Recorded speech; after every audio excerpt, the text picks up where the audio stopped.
Okay, guys, we're going to read chapter 18 today.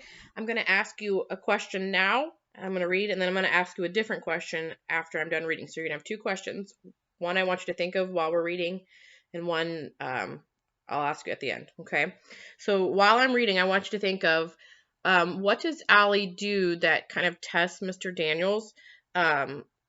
What is she doing? Why is she doing it? And what do you think is kind of going on in her head? Like, why do you think she chose to do this? And then I'll ask you another question about a different character when I'm finished reading. Okay? Chapter 18, Truths and Untruths. Keisha drops into her seat, annoyed that Mr. Daniels has asked her to do a paper over because he knows she can do better. I've always hated hearing that from teachers, and then I realize I've never heard it from Mr. Daniels. And all of a sudden, that bugs me. Since the day of the mystery boxes, I kept thinking about how good it would feel to do something right, to fit in. That's what I want. To feel like everyone else. To be told that the work I know is terrible isn't good enough. I want him to tell me I can do better and see it in his face that he really thinks that. And then I remember that is the best I can do. I haven't written in class since I had the fake sling on my arm. After 3 days of wearing it, Mr. Daniels told me he was going to have the nurse call my mom about my injured arm, so I figured I'd better lose the sling. So now I'm stuck. I don't know who to be, the one who admits that I can't do it, or the pretender. Finally, I decided I'll give Mr. Daniels something so terrible that he'll have to ask me to do it over. I don't even try to spell anything correctly like I usually do. I just put a whole bunch of letters together that don't even make sense. I walk up and hand it to him instead of putting it in the assignment cubby. Thanks, Allie, but if you're done, why don't you put it in the cubby? I pushed it towards him a little more. I thought you may want to check it over. We lock eyes for a few seconds, and he reaches out to take it from me. Okay, he says. He looks at it. His eyebrows scrunch up, and then he looks back at me. He stays quiet, thinking, I can tell. I hear it in my head. Do better, Allie, and I would. I would magically do better, and Mrs. Silver would carry a trophy for me so big she'd have to carry it on her back. Allie? Huh? I said that you can just put it in the cubby then. And the pictures in my head pop like bubbles. I walk away without taking it back. As soon as we all sit down in the cafeteria, Keisha announces to Albert, Okay, this has been killing me all day long. What? I ask. Albert, so this Flint shirt you've been wearing every day, he interrupts. I do not, in fact, wear the same shirt every day. I have 5 identical ones. Keisha's eyes are wide. Seriously, Albert? You bought the same shirt 5 times? He doesn't even seem to think it's a big deal. It's the one I liked.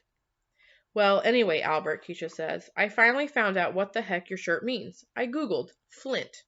And you know what I found? His eyes widened. It's a place in Michigan, a kind of rock, something people use to light campfires, what arrowheads are made out of, and it's also a kind of sneaker. Albert doesn't say anything. Albert, did you hear me? What is with the Flint shirt? That just makes no sense. No sense whatsoever. Albert fidgets. Hey, Albert, I say. Are you okay? You know Keisha didn't mean no harm. She just... I'm quite aware of her intentions. And I worry. What are those? To find out why I wear this shirt. Funny how my brain wants to make things complicated and he just cuts to the simplest thing. Well, the simplest thing with a bunch of fancy words and mile-long sentences. The meaning of my shirt is not any of those things. He closes his eyes before he takes a deep breath.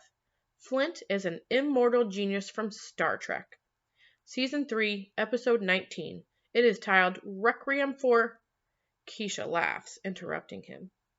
Albert, are you kidding me? Albert clears his throat and glances at the clock. Albert, I say, poking the side of Keisha's leg, and she, by some miracle, stops laughing. Go ahead. I want to know. After that day of being mean, I want to be extra nice to him.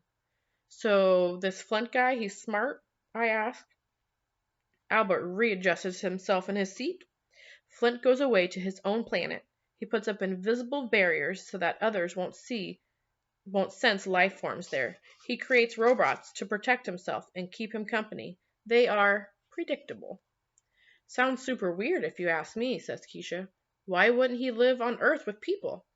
He had once lived on Earth. He left to be alone. He wanted to be alone. Keisha falls forward, dropping her arms on the table. Why the heck would a man leave Earth with everything here to go off and sit on some rock in space all by himself? Albert hesitates. Well, he says it's to retreat from the unpleasantness of Earth in the company of people. Then he looks up right into my eyes. I can see that. I can see why someone would want to avoid being with other people. A great number of them are not very nice to me. And well... Listen, Albert, Keisha's voice has softened. I didn't mean... Albert interrupts. I was not implying it was you who is not kind to me. I'm relieved. But there are others who are not kind, he says.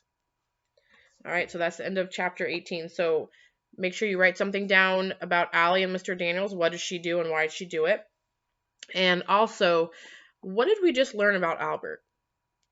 Write down a sentence or two. Make sure you send that to me or Miss Whitener. Bye, guys.